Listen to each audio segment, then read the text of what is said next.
Kenya is boycotting the start of an International Court of Justice hearing to decide its maritime border with Somalia. The dispute is over a triangle-shaped area of about 100,000 square kilometres.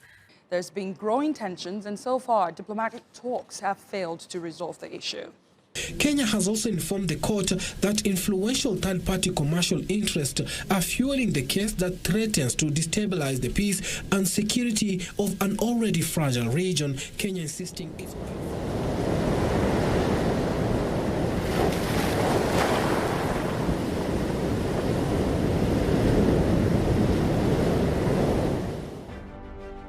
The maritime border dispute between Kenya and Somalia can quickly be settled by observing a simple fact.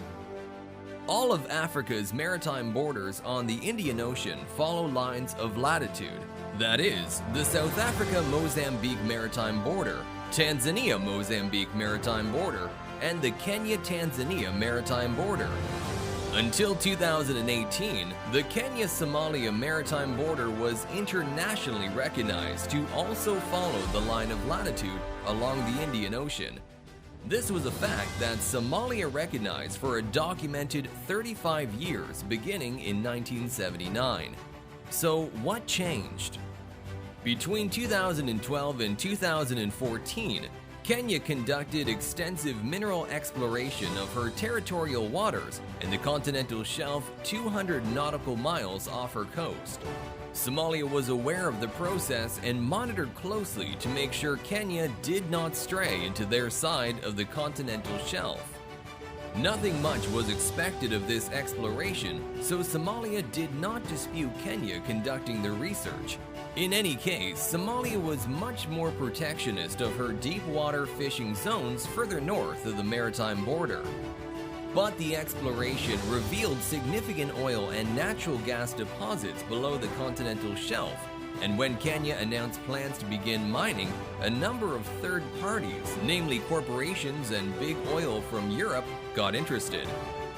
As we all know, the discovery of oil often leads to destabilization of a region through proxy interference and sudden conflict. But since Kenya has enjoyed years of stability and Somalia is still too fragile to destabilize after years of civil conflict and a persisting terror group entrenched in the vast land territory, a new strategy was needed, and it is a strategy that threatens to upend the East Africa region, worse than American intervention in Libya or the Middle East. Through backdoor dealings and promises to the Somali government, brokers have advanced a territory dispute in the International Court of Justice, a UN body which on paper has the power to make significant rulings, but in truth has little framework to enforce those rulings, leading to perpetual diplomatic breakdowns between several nations. Take, for example, the ICJ ruling on a territory dispute between the United Kingdom and Albania over the Corfu Channel and Islands. The ICJ, being unable to enforce the ruling over territory ownership, has had the Albanian people being left to watch as the more powerful UK Navy parades in their waters without their consent, even though it is an intrusion of the sovereignty of Albania. Furthermore, the ICJ ruling significantly reduced the maritime resources available to Albania and awarded them to the UK, despite the UK having more access to open seas along all her borders, a fact Albania brought up repeatedly but was shut down. This is the outcome likely in the Kenya-Somalia dispute, and it will not just affect Kenya's ability to mine oil and gas. Since 1965, Kenyan fishermen have made their livelihoods in the 100,000 square kilometers that is said to be taken through the ICJ ruling. The tourism, academic research, and import-export sectors are also going to take multi-billion-dollar hits in a single year from the decision, rendering thousands of Kenyans jobless, just as the country is set to begin post-pandemic recovery efforts.